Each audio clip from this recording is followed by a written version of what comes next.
Kanina error 12 siya, 12. Try natin yung push button. Yun o.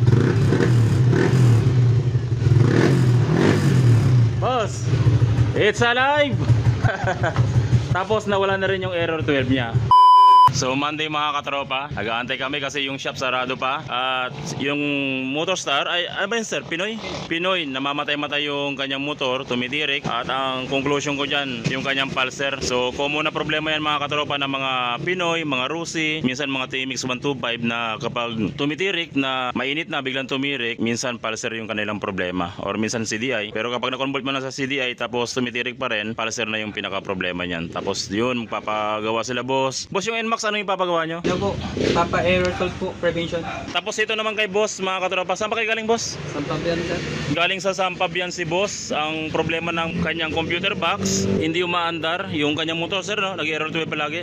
Yes sir. Hindi umaandar. Ngayon pinagawa na ni boss sa iba to. Kaya ganito, nabaklas-baklas na yung cover ng kanyang computer box. At may nag-recommenda sa inyo dito sir na ipagawa, ipacheck. Yes sir. Okay. So ito mga katropa, i-repair natin yung computer box ni boss. Tama-tama. Meron kami dyang Aerox na ginagawa na hindi rin kilis.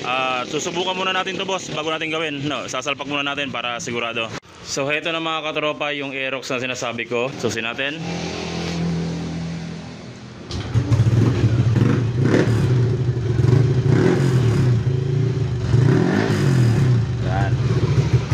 So, ang gagawin natin dito mga katropa, yung computer box ni boss, itatry natin. Kasi same lang sila ng... Hindi rin kilis yung motor mo boss, ano? Hindi sir. Di susi din yung motor mo? Yes sir. So, itatry natin dito. So, ito na mga katropa, yung computer box ni boss na ilagay na natin. At susubukan muna natin dito sa motor na umaandar kung ano ba talaga yung problema. So, nakalagay na yung computer box ni boss mga katropa. Try natin isusi. At ang sabi ni boss, meron daw siyang error 12. So dito kung mapapansin nyo, error 12. Ngayon subukan natin i-push button. Wala. Ayaw gumana.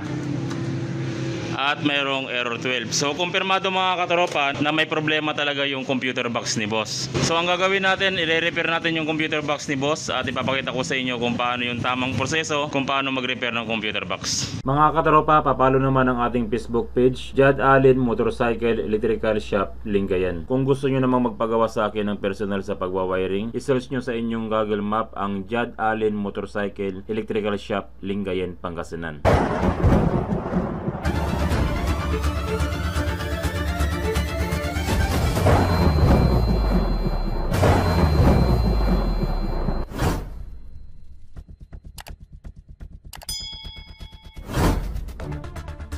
So ito yung computer box ni boss mga katropa. Tapos kung mapapansin nyo, yung computer box na hindi pa nakagalaw, ito yung kanyang itsura. Buo pa yung kanyang sealant. So halimbawa mga katropa, ganito pa yung ano nyo, ganito pa yung computer box nyo, hindi pa nakagalaw. Meron ditong tornilyo sa part na to.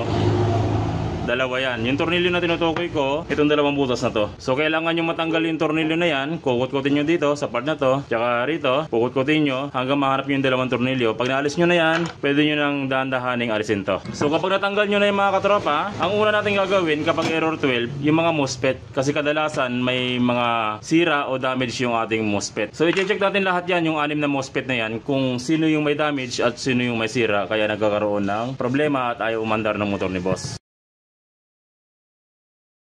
So ito na mga katropa, yung 6 na MOSFET. Kung mapapansin nyo sa MOSFET, meron tayong mga pin. 1, 2, 3, 4. At sa kabila, ito naman. 1, 2, 3, 4. Ngayon, sa MOSFET kasi mga katropa, meron tayong negative. Ang negative natin, itong mga to. Yung sa side na to, sa bandang kanan. Ito yung negative natin. At dito naman, negative din ang MOSFET. Negative, negative. Lahat ng kanan, negative yan. Ngayon, magkakasiris yung mga yan. Itong mga pin na to, halimbawa ito, 1, 2, 3, 4. Magkakasiris lahat yung mga yan, magkakarugtong lahat yan. Pero itong sa bandang kaliwa, 1, 2, 3, 4 din, ito naman yung connection talaga ng MOSFET. So para ma-check natin yung mga katropa, gagamit tayo ng multi-tester. So ito yung multi-tester natin, yung ginagamit kong multi-tester kasi nakaset siya sa auto. Pero pwede nyo iset sa diode o kaya iset nyo doon sa continuity. Kapag pinagdikit mo yung dalawang test probe, dapat tumunog siya. Parang ganyan. Diyan natin siya isiset o kaya doon sa diode test. Sa pagtetest nito, gagamitan muna natin ng microscope para makita nyo kung paano natin siya tinetest. So kapag na-set nyo na mga katropa sa diode test o sa continuity yung inyong multitester, dapat tumunog siya kapag pinagdikit natin yung dalawang test probe. So sa pag-check nito sa ating mga MOSFET, kung mapapansin nyo, dito natin yung MOSFET, lahat to i-check natin. So yung bawat pin na i-check natin dito ay dalawa dito sa bandang side ng positive. Ito yung positive at ito naman yung negative natin. So ang i-check natin dito yung continuity lang. Hindi na kailangan tignan kung ano yung reading niya, kung ano yung resistance niya. Pag walang reading dito sa ating multitester, ibig sabihin good yung ating MOSFET, at kung may reading man, ibig sabihin good pa rin yung MOSFET. Huwag lang magre-reading o huwag lang makikita natin pag diniselect natin yung ganito.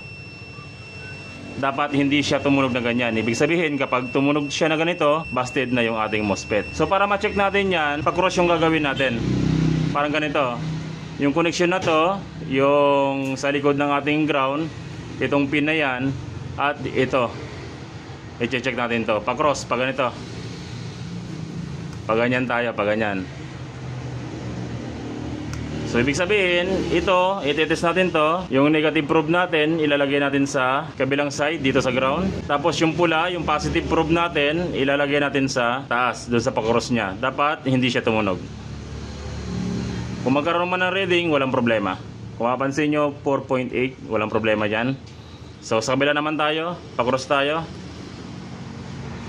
Dapat hindi tumunog. May reading siya, 1.3, okay. So dito naman tayo sa kabilang MOSFET. Lahat ng MOSFET dito, isa-isahin natin, 6 to. So i-check na natin to, good dyan, good. Good. Itong isa, pa-cross ulit tayo, pa-cross. Dito sa kabilang side, dapat hindi tumunog yung ating multitester. 4.8 yung kanyang reading, good. Kabilang side naman, pa-cross. Okay, 0.9, walang problema dyan. Medyo mababa yung resistance niya pero walang problema. Puro natin hindi tumunog. Okay, so check tayo, check. Itong isa naman, pa-cross.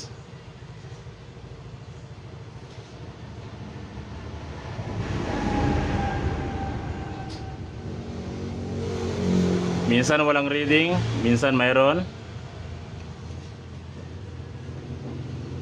Okay, walang reading, hindi tumunog. Itong kabila,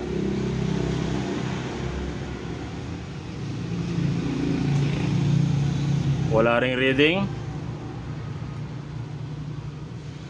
Okay, babalikan natin mamaya yan kasi walang reading yung parehas eh. Check natin uling kabila.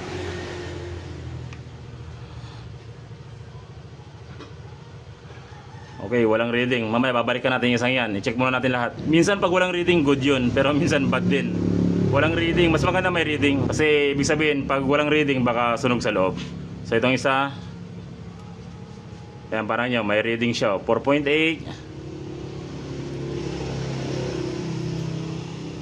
Itong isa, 1.2. Okay, check natin yan. Good. Itong isa,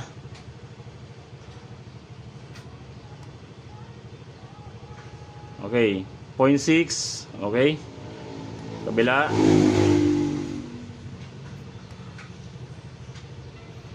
Point 1. Okay, good yan. Itong isa, pinakalas.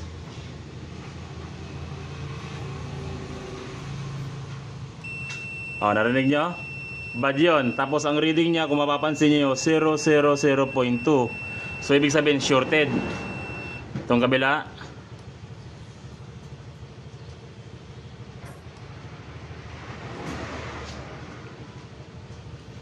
yung kabilang side niya 1.78. Medyo mataas na rin yung kanyang reading kasi dapat nasa 1 ka lang. At yung kabilang side niya busted. Ayan, narinig niya? Okay, so ibig sabihin may problema yung MOSFET na to. I-extend natin yan, papalitan natin. Itong isa, balikan natin itong isa. I-reading uli natin. Kung walang reading to, ibig sabihin idadamay na rin natin to sa papalitan.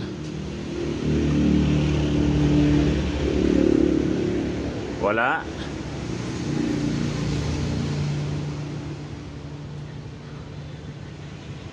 Wala rin. So, X na to, pero wag muna natin siyang palitan. Ito muna yung papalitan natin. Yung isa, yung mismong mayroong 120. Pero alanganin na yung isa na yun.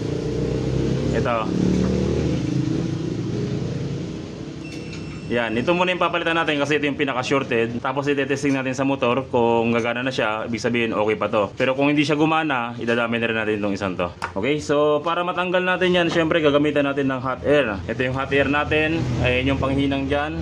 Tapos gagamitan natin ng flux. Ito yung flux ko. Medyo naubos na yung flux ko kasi kaya bumili na ako sa Shopee. Tapos tungkol pala dun sa MOSFET na gagamitin natin, itong mga MOSFET na ito. So iiwan ko na lang yung link kung saan tayo makakabili ng MOSFET. At medyo mahirap maghanap niyan, pero meron tayong mapag-orderan ng link kung saan pwedeng bumili ng MOSFET. So iiwan ko na lang dyan sa baba ng ating video description. I-click nyo lang yan. Wala na kayong ibang pagbibilan ng MOSFET dahil yung iba hindi legit, yung iba hindi gumagana. So lalagyan natin siya ng flux para hindi masunog yung ating PCB board. Kailangan natin tong lagyan. Tapos titirahin natin siya ng hot air. Yung hot air naman natin, iset lang natin sa 6.5 or 7. Yung 7 kasi medyo mainit na masyado yon. So mas maganda kung sa 6.5 nyo lang siya iset. Pati yung hangin niya 6.5 lang din para hindi masyadong masunog yung ating PCB board. Tapos tirahin natin siya ng hot air.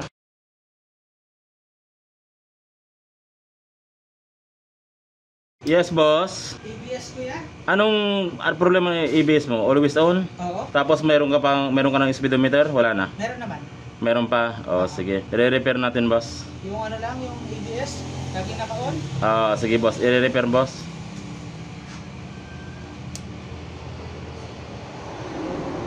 Ayan, boss, meron kaming 6 months warranty sa pagre-repair kasi minsan yung module, yung EBS module nare-repair pero pabalik-balik minsan eh. Oo. Kung sakaling ayaw mo na, pwede naman natin i-bypass, libre na yon as warranty sa bypass namin, ano. Kasama yung materyalisa ng bypass. Pero minsan nakukuha pa sa repair eh, madalas.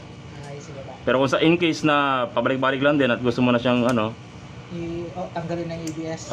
pwede naman, mayroon tayo dyan pang tanggal. So ito mga katropa yung itsura ng MOSFET pag tinanggal natin. So ilalagay natin tong bagong MOSFET natin. Dito yung ground side. Dapat di kayo magkamali dyan. Lagyan natin ng flux. Tapos ilalagay natin yung MOSFET natin. Dapat yung ground side sa kabila. Iwasang magkamali. I-align nyo lang yan. Yung mga pin dapat tumapat doon sa mismong connection. Tapos hot air uli ang gagawin natin yan. Okay, so double check nyo lang yung mga hinang ng pin kung dumikit talaga siya. Tapos check natin ang multitester natin kung wala na yung kanyang busted. Okay, may reading na, hindi na siya tumutunog. Kabilang side.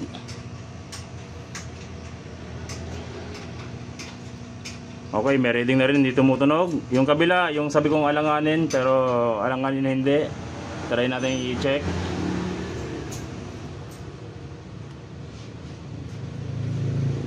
Okay, nagkaroon na siya ng reading, oh. Pansin niya. Parang nadadamay lang siya dun sa isang busted. Yan, pero medyo mataas yung reading yung kabilang side. Pero okay lang yan. Subukan natin siyang i-testing mga katropa sa motor. Subukan natin siyang isalpak at titignan natin kung gagana na yung computer box ni boss. Dito sa Dex, ilagay nga natin, Dex. May putol yung sige, i-connect mo lang.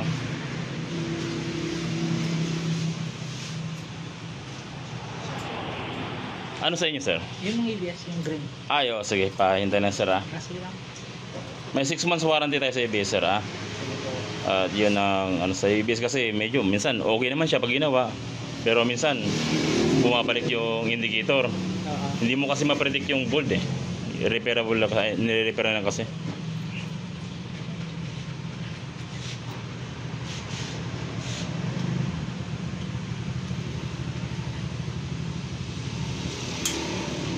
Okay na? So try natin, isusi.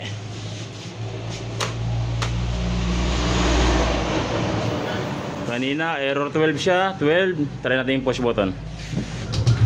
Yun Boss, it's alive. Tapos nawala na rin yung error 12 niya. Yan, isa pa sa papansinin niyo dyan mga katropa, yung kanyang charging. Pag nagre-repair kayo, ayan, 11.1 14. O yan, ibig sabihin good pa yung charging system ng MOSFET ni boss. Alright? Kasi nagkakaroon siya ng 14. Ito drop lang yan. Importante pumalo siya ng 14. Ito kasi may kalumaan na rin yung battery ni boss eh. Pero yan, nagpo-14 siya. Good na good yun. So, okay na boss. Approve na. O, isa pa. Mapapait sa live ka talaga pag alam mo yung ginagawa mo ha. Okay. Push button natin.